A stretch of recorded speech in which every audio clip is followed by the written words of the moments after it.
核电厂到底要不要恢复？核二、核三、核四到底要不要重启？那民进党党里面有不同的意见，说赖清德你就搞你自己加油了，我们也不帮你辩护了，也不帮你打，你自己很厉害，对不对？你独断独行，对不对？自己决定，你自己去啊那所以呢，说赖清德现在党跟政双乱流，请冲击他2028的选情，甚至2026的选情。那因为绿营有一个185个人185群组啦，所以也开骂赖清德。这里面也有府院高层都在这里面，民意代表也很多那另外呢，这个媒体也报道说呢，这个李文忠在这个民进党高层的这个府院群组里面就有人问说呢，这个赖清德这样随便抛出来然后呢还继续巧辩然后呢王友霖说我听不进去等等另外呢，志涵好像就讲说，王友霖怎么在绿的群组里面呢？监察委员怎么可以养成上意呢？要为党宣传嘛，这里应该拖出这个离开党派才对啊！好，另外呢，庄瑞雄，说民进党吵架是很正常的，吵架有什么了不起嘛？常常吵架根本没什么了不起那卓荣泰说呢，我们只是多一项选择，不要让以后呢束手无策。万一以后怎么办呢？天然气也没有了，绿电又发不出来，那电不够了怎么办呢？所以呢，为了防止束手，那本来就是这样，早就跟你讲了，不是今天才跟你讲那另外呢，这个因为天然气涨，所以中油宣布4月的天然气最新价格，电业用户涨40.58%，民生不涨，不敢涨老百姓。但是呢，你们那些商家工厂，你给我小心。那以前常常讲说余电共生嘛，当时我就讲说什么余电共什么生？那时候谢龙介还带我去看，在台南，真正这个电生余不生啦，这个余死电生啦，什么共生？谁跟你共生？所以70%是有电无余，就是余死电生嘛。为什么？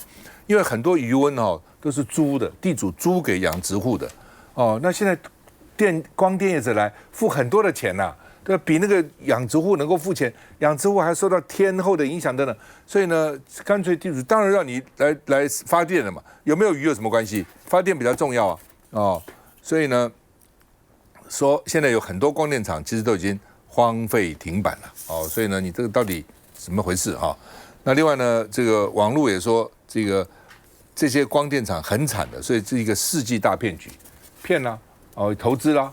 甚至很多光电业者也发了大财啦，然后呢变成一个骗局经济部说以后呢没有查核有没有真养殖，不发电业执照，你查的时候他就养嘛，我买来丢弃都可以，那也不一天就死掉。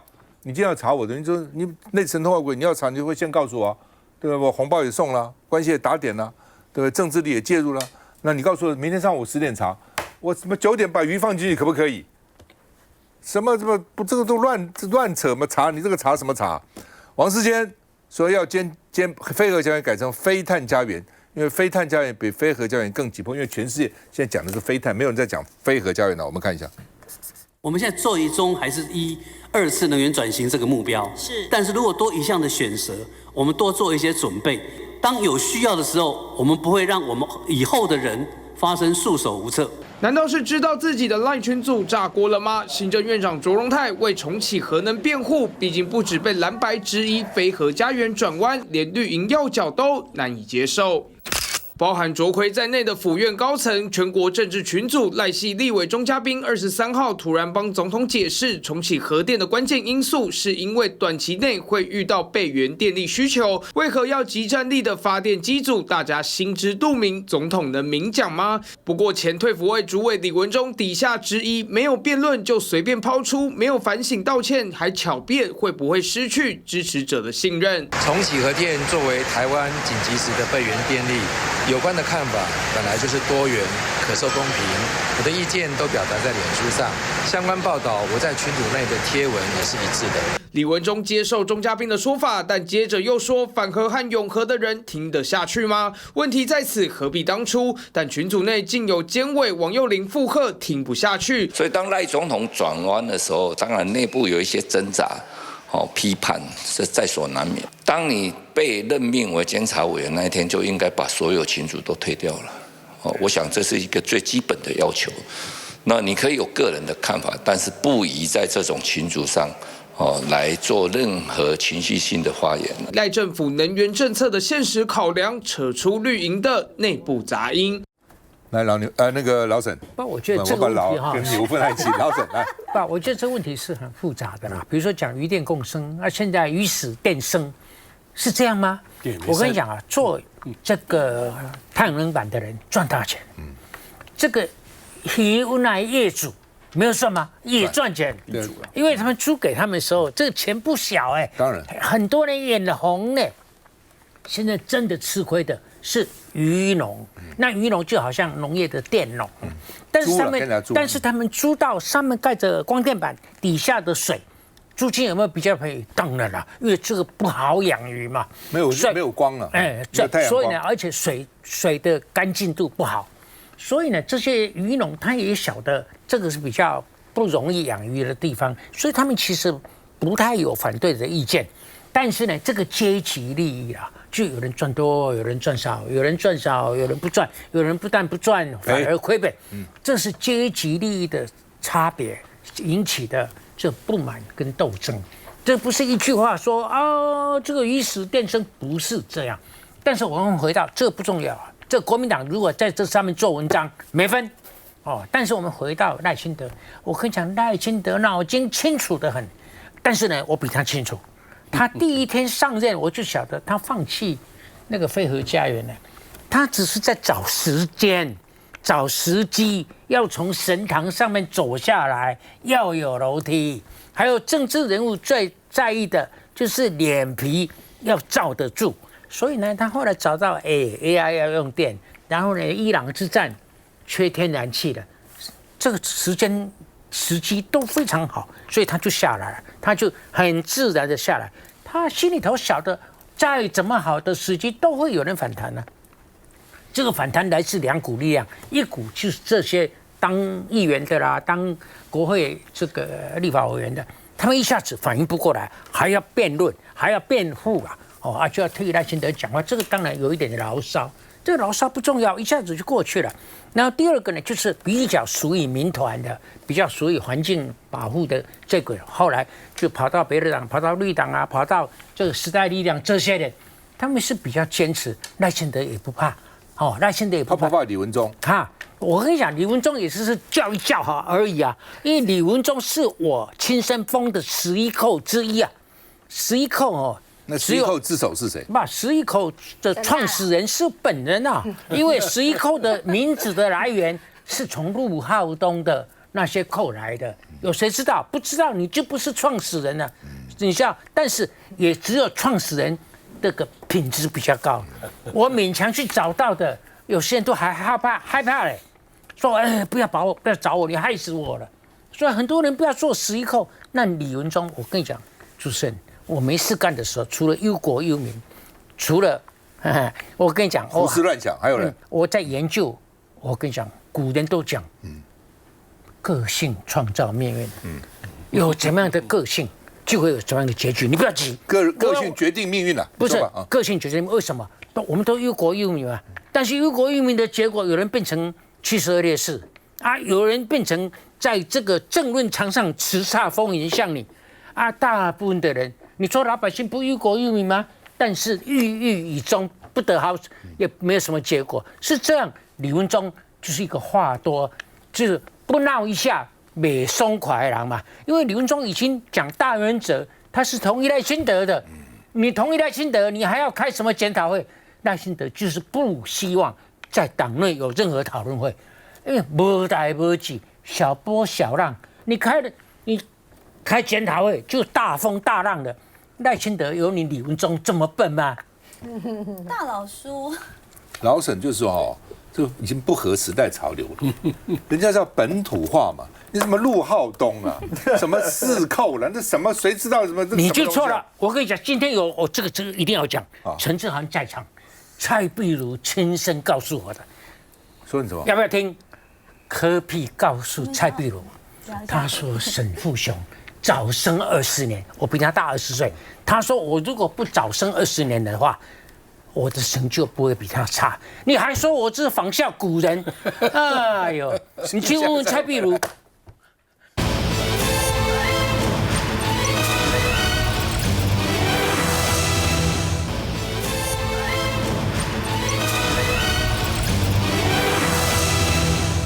蓝白合还有3个县市要整合啊，新北李四川跟黄国昌，宜兰陈婉和跟吴宗宪，嘉义翁寿良跟张启凯啊。那嘉义马上要来了啊，因为呢民调要开始了啊。那翁寿良跟张启凯呢都拼命冲刺，寻求支持。翁寿良是医生了啊。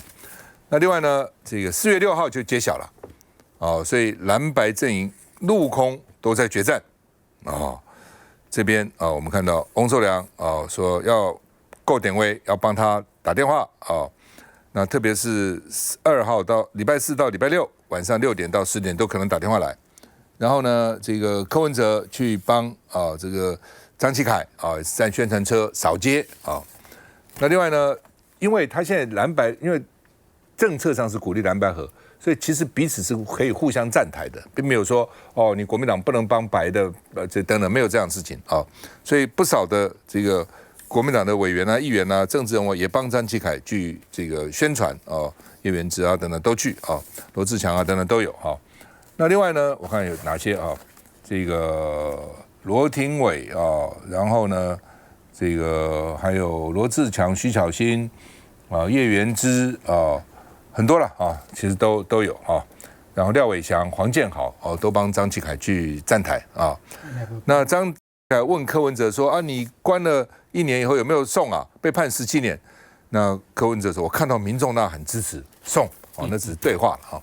那另外呢，这个国民党的有人呐，有人啊，这个议员是说呢，嘉义市啊，如果是张启凯出现，蓝白整合不容易呢啊。那不过就是看呢，到底民调谁高嘛？哦，如果说张启凯民调高，你不整合不用你自己出来，你也不当选不了啊。哦，所以呢，这个因为啊过去的历史啦，哦，所以现在表示希望蓝白合，所以初选呢，国民党是可以挺白的。好，所以为什么刚刚有很多这个蓝营政治人去挺张启凯？我们看一下。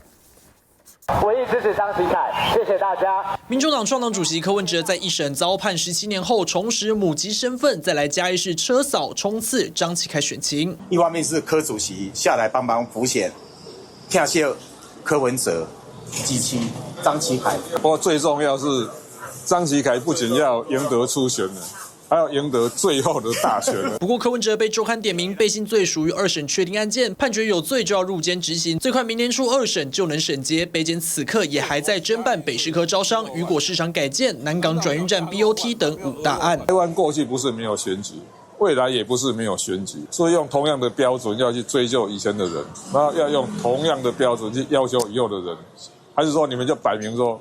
我们就是只有半柯文哲。不惧官司缠身，柯文哲亲跑嘉义冲刺选情，但也得先在4月6号的蓝白合民调结果顺利出现。而蓝委的频繁站台，就像是吃了颗定心丸。帮白营站台没在怕，西龙介、叶元之都亲自来辅选。徐巧芯、罗志强31号也同场逛夜市。蓝委选边站力挺有革命情感的前同事，就连国民党团都鼓励要委员们多帮张启凯冲选情。但国民党明明在嘉义市也有推参选人。我是中国国民党提名的嘉义市长候选人翁寿良医师。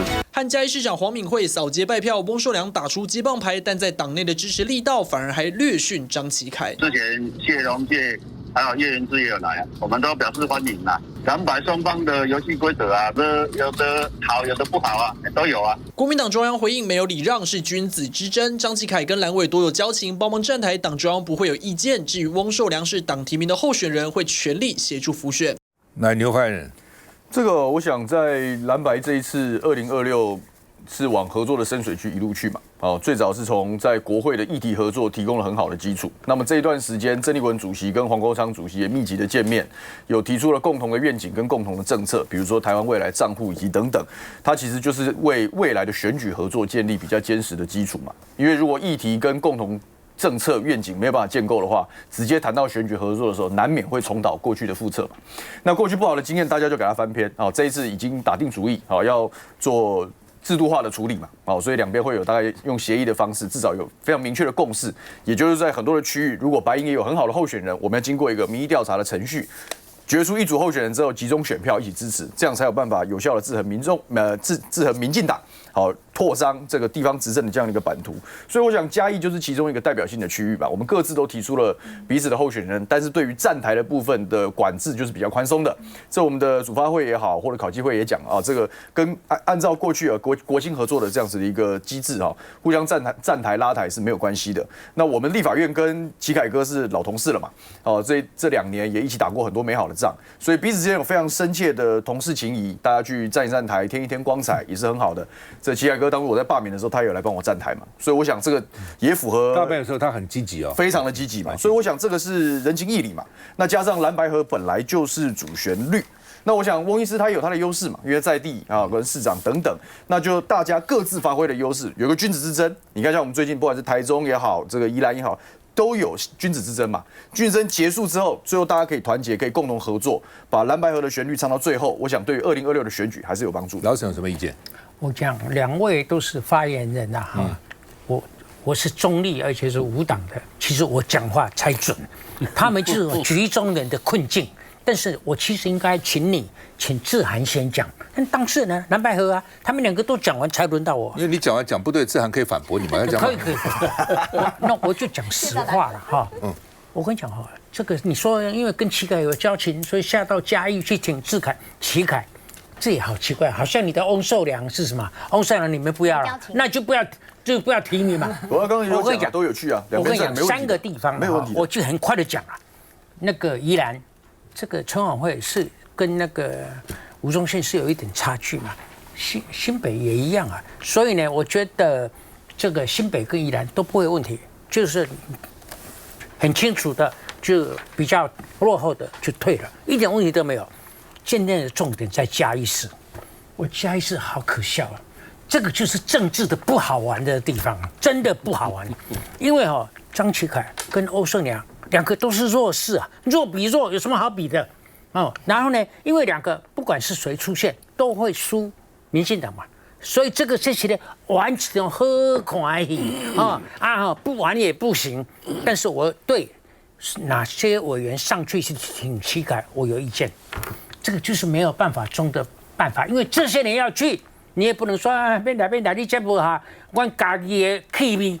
我跟你讲，我今天看报纸，不晓得是真还是假，他们就是说，声量最高的罗志强，声量也很高的徐小新去嘉义挺张启凯。张启凯，你识人，你不是唔知啊？这人下去帮不了忙的。这2个人就是跟家己人的气口，跟家己人的气味，无哈。这2个人下去不如高嘉瑜下去。我是民进党的，真的，美会这2个下去没用的，而且是负的，你反正就是输给民进党的候选人。来这。不管大佬怎么看呢？我觉得其实不管是民众党也好，或国民党也好，已经展现出非常非常高的所谓默契也好，或者是说良性的互动跟正向的竞争。因为其实，在我们彼此沟通的过程当中，当然2位候选人他们各自有各自的主张，包含民调要怎么做，什么时候做。那像我们关注到的，是不是希望能够加入手机做民调？那但是呢，像国民党这边这个翁医师这边，他是希望说用全市化的方式。那最后我们也认为说，大家未来如果是要联合竞选的话，在某些的部分呢，我们愿意退，所以最后就决定了用全市化的方式。那当然，我们也看到国民党的立法委员们其实展现了高度的诚意，还有我觉得政治不外乎是这个人性，而且呢，除了政治之外，还有很多的人性跟这个良性的互动哦，大家都有朋友。所以看到齐凯哥他过去2年来在立法院里面确实交了很多国民党的好朋友。那这些国民党的好朋友呢，摒除的党派立场之外，既然大家未来要合作，那在现阶段，大家一起把这个最高的人气跟声量冲出来，这件事情我觉得也是无可厚非的。那最后我要说的是，其实呢，这个嘉义要做民调的时间非常非常紧迫，就在4月6号就要决定了，所以。接下来这几天呢，是这个清明连续假期。清明连续假期，我相信很多呢，在这个北部的好朋友，他可能呢，在过年的时候会回到老家。我们就希望大家呢，尽量在家里头可以多多接民调的电话。不管你是支持哪一位候选人，只要为嘉义好，当然我们大家都希望全力推出最好的人选。所以我要说的是，其实齐凯哥他过去在立法院。他非常关注的就是电的问题，所以我要回到刚刚那个核电的问题。我必须要说，赖清德总统呢，上次我来就讲了，我觉得他非常没有道义，他自己像是一个开车的驾驶人，小英总统把钥匙交给他了。那不管你是开大车或小车，你一定都知道，当你整个要大转弯，要来一个这个发夹弯的时候，你要顾虑到后面的人，他就是没有顾虑到后面的人，让后面的人通通甩尾甩出去。而另外一个呢，我关注到的一个点是，当他们甩出去之后，发现了有一个185人的这个群组，然后有人开始在里面有一些不同的声音，开始呢针对赖清德总统怎么都不跟这个党内人士讨论，没有讨论，没有民主，这当初不是你们说的吗？怎么现在都没有讨论了？这个时候我们发现有一个人叫做监察委员王佑霖监察委员，他竟然人也在这个185个人的党政的群组里面全部都是民进党籍的人士。监察委员最重要的一件事情就是要超越党派，而且不能够为党呢去做一些喉舌，或者是参与一些政治的一些活动。为什么一位监察委员会这样子大辣辣的在民进党的群组里头，而整个民进党现在默不作声，然后我们的监察委员呢也丝毫不懂得自律的规范。这个是除了我们刚刚关注的核电问题到底要不要大转弯之外，我认为国家的整个机构甚至是整个监察体系都出了很大的问题。所以台湾民众党呢已经确定了，现在的监察委员要重新提名。民众党这边虽然有接到邀请，但是我们不提名，因为我们主张监察院该废了。去一下再回来。你讲要吃。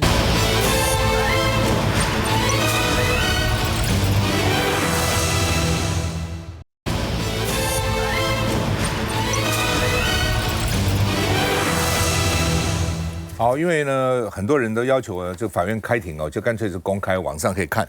但是呢，他们现在还没有完全同意所以呢，柯文哲案子拖了好几天以后呢，公开16段影音那这也是新的制度了尤其在宣判柯文哲的时候呢，听说看的人最多那另外，柯文哲自己叹息说自己叫做媒体的弱势而且呢，税后还是剪接，因为他不是整个都还是剪嘛所以影音虽然公开了，他认为还是弱势那柯文哲提5个理由了，说我行医30年而且呢，我不会贪污我是心存善念然后生活简朴然后呢，他说北检呢，柯文哲批评说很邪恶然后呢，这个金华城的这个检察官就说廖燕君反击说你不应该妖魔化彼此，把我们彼此妖魔化那另外呢，柯文哲有金句比如说他骂检察官廖燕君说你实在不平庸，但你真的很邪恶而且呢，这个司法的目的是维持社会公平性，不是诉讼的输赢。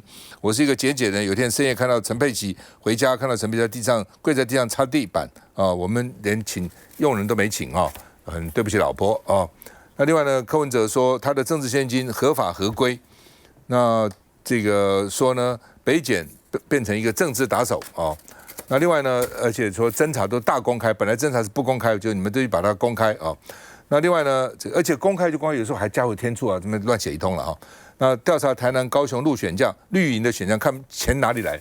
你讲我，你看看他们的钱哪里来他们那么多看板，花多少钱呢那检察官说，柯文哲踩飞轮的时候收政治现金，说我只是转手政治现金。检察官就是说你是自行车手故意来笑柯文哲那柯文哲在法庭陈述说，这不是认罪，而是认输那他说检察官在编故事，因为检察官可能做梦都没想到柯文哲居然那么干净好，我们看一下。前台北市长柯文哲日前金华城案一审被判刑17年，北院也公开播送言辞辩论、裁判宣誓录音录影，而其中一段检察官廖燕君的回音在网络上引起回响。其实柯市长每次开庭就是在骂检察官，那我相信也会继续的骂。那坦白讲，这个是被告的答辩权，我们作为检察官，我们就是尊重。但是有一句话柯市长所讲的一句话，我真的是无法接受。他说检察官是邪恶的，我们是以害人作为旗帜廖燕君说，他过去3年是国民法官专属的检察官，曾经在法庭中看过被害人流下的泪水，以及捍卫过的被害人权益。他相信不会少于在场任何一位法律人。我们或许不像市长一样位高权重，可以决定一个城市、一个国家的未来。但我作为一个基层检察官，我在我的工作岗位上面努力把我的工作做好，这就是我们的职责。姐妹之间会有攻防，他们会有立场，强调不应该妖魔化彼此，指出自己只是想尽职责。而看到北院提供的画面，有些人因为个人意愿被马赛克，有些人根本没有入境。以会计师段木正来说，事前有申请，不想要被录影。而另外前台北市议员应晓薇过去开庭喊冤，检察官把没有做过的事、没有说过的话硬套在他身上，塞进他嘴里。报告审判长，我勇敢地告诉您，我真的很希望你们就是现代包青天。最后应该虎头斩开闸林俊彦。当时呢，我就累积了很多的收入，也累积了不少资产。我生活上报告审判长本来就很宽裕。应晓薇提到，18岁就开始从事演艺工作，更曾名列台湾10大明星，累积丰厚的资产，根本就没有收贿的动机。曾出演过包青天的他，也借此表示，包公在阴间为什么判不到坏人？因为杀人的都在外面逍遥，否认检察官的指控。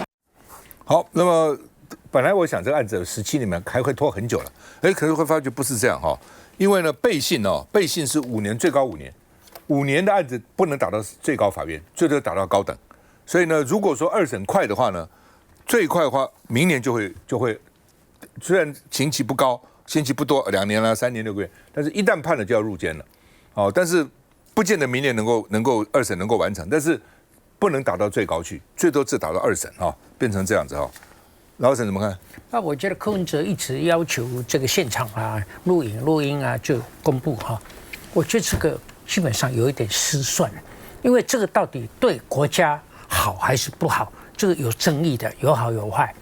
但是柯文哲在庭上的表现我觉得检察官或者是法官对他都很宽容对他都很优裕因为以我个人有限的经验，我只要稍微一偏离主题，稍微用词比较尖锐，庭上马上不行我马上要修正，然后那个记录马上都去掉了重新我用新的言辞马上出来，是到这种程度。你到底庭上乱扯了些什么东西？为什么法官会制止你？你讲了些什么？法官制止？他就会制止说为什么嘛？我们有出那么多庭，法官从来没制止过，为什么？你到底讲了些什么？因为你们凶嘛。什么凶？你都不凶？不，我去法庭一点都不凶。所以我现在从你这里得到教训，要凶，不要凶，要有理来讲，有理有道理。你这有理没有理是你自己认定的。法官只好认为对这不都记录书记官都记下来这个是庭上认为我有不妥的地方，我都马上修正，就改过来了。我告诉你，因为这一番公诸于世对民众党跟柯文哲是不利的，因为他咆哮法庭你知道吗？他一定要把这个东西把政治成分加强，这个是非常不妥的。所以呢，这一番公布以后，据我了解，民众党的支持度下去了，有吗？现在变成个位数你知道吗？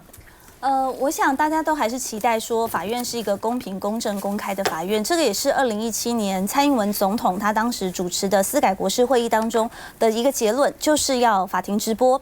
那么2020年的时候，台湾民众党呢就推动了这个法案，是把这个民进党呢这边摆烂，然后不作为的这个法案，我们把它一步一步推动了。结果呢，这个法案推动之后，司法院开始动手脚，因为交给司法院去订立办法，他们竟然呢把法庭直播变成了纪录片，而且还掐头去尾。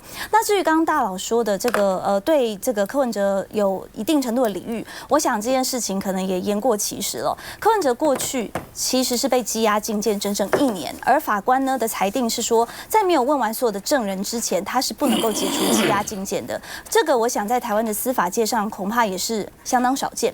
另外就是针对检察官的种种不当侦讯，包含像是跑到医院去假视察，然后侦讯问，还有呢突然就开始讯问起来，没有做笔录这样的事情，那甚至是还去伪造了这个证人的笔录，这些东西我们都依法来当庭告发，但是法院到现在没有看到下一步的作为。所以检察官如果可以，我们的台湾的司法如果可以容忍检察官在这样的密室侦讯当中放任这些恶检在这个侦查室里头不当侦讯，那大家要如何相信所谓的公平正义？另外就是说，这个检察官一直在法庭上，他们把这边当做一个脱口秀，当做一个政治表演。可是你们去看看他们，唱作俱佳，好像演辩社，好像在这个辩论的比赛一样。可是他拿出了多少的证据？有没有双标的状况？举3个最简单的例子。第一个是所谓的都市计划法24条，可不可以给容积奖励？明明就是可以嘛。高嘉瑜委员现在要选议员，过去也是议员，一定知道都市计划法24条就是可以。可是为什么别人可以，柯文哲不行，台北市政府不行？这恐怕是未来要竞选台北市议员的人要仔细思考清楚，当议员不能够迫害公务员哦。第二个，没有金流。结果呢，1500万找不到，现在搞了一个政治现金210万，就要来扣柯文哲的罪名，还说呢2审之后就要把他抓进去，这个是进检写的。那进检为什么每一次都可以侦查不公开变成侦查大公开？他们为什么法务部也好，司法院也好，为什么可以放任台湾的司法大公开，而且未审先判？第3个事情是小物，我想很多的议员或者是这个政治人物都有贩卖小物的经验。赖清德总统在选举期间，一个控霸本东，一个要1万块钱，然后呢，蔡英文总统的一个募款参会的一个位子要5万块钱，检察官没有说你这个东西显不相当，所以你就是要把它当作政治现金。为什么柯文哲卖小物就不行？所以检察官这边道貌岸然的高喊着公平公平公平，可是所有的一切的作为，我们看到的是侦查的不正义，还有呢所谓的侦查不公开变成大公开，甚至是里面有很多滥权羁押，还有呢不当侦讯跟伪造笔录的问题，这些东西难道不值得关注吗？还是大家一直要这个看着这个检察官在那边表演，然后说哦好像日剧哦，当一个法院里头变成像是日剧一样的表演的时候，而且不讲究充分的证据的时候，这个法院的公正性就已经名存实亡。休息一下再回来。我们都觉得检察。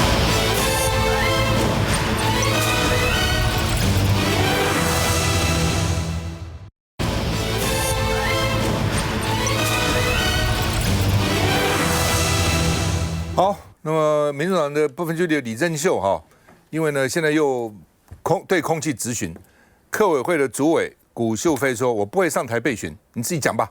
哦，我把你当老百姓，你讲啊讲，我不上台哦。”那吕秀莲说应该把意识形态抛开，说李正秀取得我中华民国国籍以后，大陆籍就自动丧失了嘛。你强人所难，非要大陆出个证明，大陆怎么？这根据哪一个法律啊？怎么发出声明？我查一下，吕秀莲这个根据是什么？等等讲。吕秀莲说，根据2国的国籍法，所以呢，李正秀有资格选立委跟选总统都有资格的，你不能取他的资格哦。那另外呢，传出吕正秀被民进党内劝退哦，但是呢，他拒绝辞立委。而且还说你民众党中评委要来搞我呢，我要告你们啊！这传出来是这样啊。那另外呢，吕正秀发言因为有争议了哈，所以赖香伶就劝他说：“你干脆知所进退吧，哦，这个不要再继续干了哦。”到底怎么回事？来，志涵到底有没有这事情？你说哪个知所进退嘛？就是说他们到底是劝退他吗？哦，应该这样说，就是中评会接到了非常多的党员的检举，那主要是希望说，因为之前追秀委员他有开直播，那这个直播的内容里面有很多错误的地方，所以其实刚好柯 P 是隔一天要开庭，所以那个时候的这个党内的一些负面声浪就蛮多。不过就我了解，在中评会里头开会的气氛是还蛮平和的。那但是我们也可以了解到香伶委员哦，他现在是苗栗的副县长，那他其实过去就是我们的这个不分区的第1名哈，在上一届的时候，其实他在这个劳权的捍卫上头，或者是在民间，大家对他的肯定是很高的。那我也可以我觉得他昨天发的那篇文，其实我觉得用心良苦啦。他当然是希望所有的党公职在我们自己的这个工作岗位上，民众党人就已经很少了，然后呢，负面的攻击又已经很多，那一定要谨言慎行，千万不要制造事端。我想这是我们从事党公职的人自己要有的自觉。老沈有什么意见？我觉得讲到李正秀啊，其实站在民众党或者志涵或者柯 P 的立场来讲，我觉得真是一个很不幸、很遗憾、很不胜唏嘘的一个事件。为什么？因为所有的政党的不分区立委的名单啊，只有民众党有入配。也许我不够，在比较后面。我觉得国民党有吗？有入配。有。但是民众党其实把徐春英啊，把这个李正秀，其实也没有摆在很前面。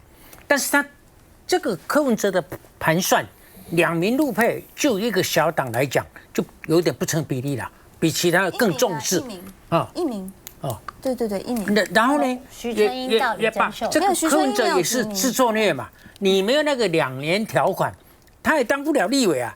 你是把他硬生生的从后面抓到前面了吧？好，这个没有关系。那你既然上去了，当然执政党修理你，但是你当然要反击。但是你的表现因为太生嫩了，所以你闯祸了。你很多讲法很多都是人家说啊，怎么会这样？你不能怪他啊，他太嫩了。所以我都给你老公媳妇讲过，他很热心啊，他上去帮他忙，你知道。那帮过度了，也变成一个话题，他也是很冤枉的啊。所以李珍秀这个时候你要看，民众党柯 P 这么栽培我啊，我现在演到成这个样子，我对民众党是一个负分啊。所以我这个就是赖香伶的知所进退。赖香伶是一个很公正、不带情绪的人，他会出来讲说你要知所进退。赖香伶是为民众党好，但是你看现在李珍秀的真的面目出来了，他在所不惜，我就是要当，我管他谁提名我，我管他谁让我当委员，他现在已经把民众党的脸踩在地下了嘛，所以这个我都不好意思，我志涵在场，我都不好意思评论了。你看他，哎呀，拜托嘞，柯 P 不应该是悔不当初吗？对不？我们看一下。有很多事情要做。拿着厚厚一叠资料离开办公室，民众党立委李珍秀一早就登记立院内政委员会质询，却不是要去哪里。书面咨询完之后，我还有其他事情。行政上是一体，所以目前是不会上备询。难道是看到柯委会主委的发言，不想再对空气质询？李珍秀临时缺席委员会，但面对党内的中评会传出话，可是说得很直接，因为传出有中评委希望李珍秀知所进退，没想到却被他拒绝，更扬言如果党内要直接将他除名，他就会去法院提告。没有欺负没有不好，你在台湾民众党会照制度来了，对，就尊重制度。虽说按照制度走，但传出李珍秀坚持据此立委，还说只有柯文哲可以叫他退。我说的是，就是说制度之外的那个事情。那制度内的话，当然就遵照制度来；制度之外的，本来就是那台湾民众党柯主席创办的，他所有全党的，我想每个党员都会尊重他的意见。再把柯文哲搬出来，但党内已经有人开第一枪。苗栗县副县长赖香伶看不下去，开轰李珍秀已经重创党的形象，请知所进退，不要再对外发言或直播。一定要谨言慎行。对，我觉得对啊，说的对。中评会我没有参与，香伶他所说的其实是非常多的党员大家共同的心声。台湾民众党的公职，在你的位置上面，把你的工作做好，每一个人都应该要虚心的问自己，有没有做到选民期待的标准。党内不满层层堆叠，李珍秀强调有分制度内和外，难道还是柯文哲说的算？我看，其实大家把很多问题重点都搞到这个变成直播秀，看个人的表现，看政党到底要怎么救他。那民进党当然是往死里面打，因为中央都开口了，从那个内政部长开始，摆明的就是给你难看，羞辱你。给民众党难看，让你拿我没办法。但是我觉得台湾的政治搞成这样子，我们也查过宪法，也查过国籍法，我也写过相关的文章。按照国际法规定，我们宪法规定，我们跟大陆是两个地区，不是一边一国，一边一国就违反宪法。那么有什么敌对势力都是违反宪法。那李珍秀现在在这里，他就不适用国籍法嘛？他在台湾已经入籍30多年了，所以从宪法上、从国籍法上，如果你把他当大陆人、外国人 ，OK， 改国籍法，大陆是另外一个国家，这是国籍法上规定的。你说大陆跟台湾一边一国，你先承认这个事，那李珍秀走人。所以我觉得大家不要在这里面去绕圈子，就是不断的羞辱他。制造让民众党很难堪，然后民进党说我就这么硬，但是懂法的人或者有知道这个过程行政程序的百姓怎么想，两边都不要这样子嘛。李秀莲出来讲话是有他的道理的，他看不下去了。你按照国际法来说嘛，到底请问中国大陆跟台湾是不是一边一国？请民进党先说，是一边一国，我们就认了。那你就违反宪法哦，是一边宪法规定是2个地区，大陆地区、台湾地区，这是我们增修的宪法里面规定的。所以我说从这个法源上来讲，而不要说我就不咨询，我就不上台，不接受，让你怎么样难堪。然后这个李珍秀，当然我们也看得出来，他不是政治人物出身的，他的经验，所以刚刚大佬讲的，他经验是不够的。面对媒体面对很多东西，他还去搞直播。一个争议性人物最好就不要搞直播了，你不小心就讲错一句话了，那就造成很大的负面影响。所以我觉得我们应该从国际法这一个事情，中国大陆跟台湾我们2个的定位搞清楚，这个事情大家就解决了。这样的话，主持人请回到吕秀莲的讲法，真的你这样的话，中国大陆的国籍就自动消失吗？美国不是这样美国政府明明知道很多的旅美的台湾人都有2个国籍，美国不一样，美国国籍没有消失台湾也没，台湾的国籍也没有消失吕秀莲讲的当然也不完全正确，但是从他的角度啦，就是说基本上按照我们的宪法，我们根本不承认中华人民共和国，它不是一个国家，根本不是，所以他根本没有他的国籍，我们根本不算。对，我们不算他，就是从不同的角度，但同不同意是另外一回事，政治立场是另外一回事情的。来，嘉宇。所谓请神容易送神难啊！李正秀在民众党的一天，其实对民众党都是扣分哦。那刚刚其实沈大佬也特别提到，就是现在这个包袱到底要怎么处理？因为柯文哲自己都出来讲，民众党自己内部的民调都有50%以上不支持李正秀，更何况李正秀为了自己，甚至还扯出高虹安，也造成民众党内部很多人对他不满。那李正秀到现在明知道自己对民众党是扣分，可是他的表现却还是一样依然故我，所以对于如果是民众党支持者来讲，他怎么看李珍秀这个人？觉得你到底是在为民众党当立委，还是你真的是要当国台办的立委？从徐春英的起诉书，再想到李珍秀，其实很容易被联想出来。这后面包括徐春英跟国台办之间的对话，每一个拿出来检视，对于李珍秀都不是一件好事，对民众党也不是一件好事。所以现在民众党除了柯文哲的案子之外，还要面对李珍秀这个争议，所以民众党的下一步到底是什么？我觉得对于柯文哲来讲，当然他当初想要争取中配的票，可是问题是李珍秀跟徐春英并没有帮民众党加分，这是民众党现在最大的问题。来，小牛，这我想这个从法制上的层面来讲，如果这个要对陆配适用国籍法，那到底谁要适用《两岸人民关系条例》啊？对，我们要总是从这根本的逻辑来看这个事嘛。如果大家可以适用国籍法，那为什么会有《两岸人民关系条例》呢？为什么要有《两岸人民关系条例》？所以我觉得这个民进党当然是扭曲法治观念嘛。那他很清楚，这是做政治操作嘛。他为什么要做政治操作？因为你真的比治国你也没有什么成绩啊。这比如能源政策乱七八糟，经济分配问题重重，国际关系变化这么多，所以他只能什么？没有招了，只好玩意识形态嘛。那玩意识形态，他要利用排外的程序去打压陆配，这个霸凌少数，去巩固他的基本支持者的认同嘛。所以就用尽一切手段去处理这个事，哪怕要扭曲法治观念、毁弃民主也毫无底线，这就是民进党实际上在做的事嘛。那当你都已经跟一个这么不讲道理的人呢，大概也讲不出什么样的一个结果了。那至于李珍秀自己本身的一些争议，我想是属于是民众党的家务事嘛，他有他的规章制度，他有他的政治处理的方式，这我想是没有什么，我们没有什么好评论的。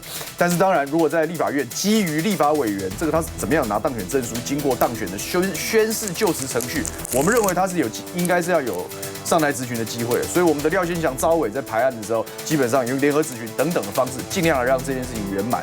所以我觉得这件事情不要用意识形态的角度来看，回到民主制度的规范跟设计，拜托大家给投票投出来的立委，不管是区域或不分区，一点基本的尊重，好不好？基本上这个两回事情，我们把它混在一起来，就说他李珍秀到底有没有资格当立委，跟他适不适合当立委是两回事情嘛？对，两回事啦。因为你现在要看。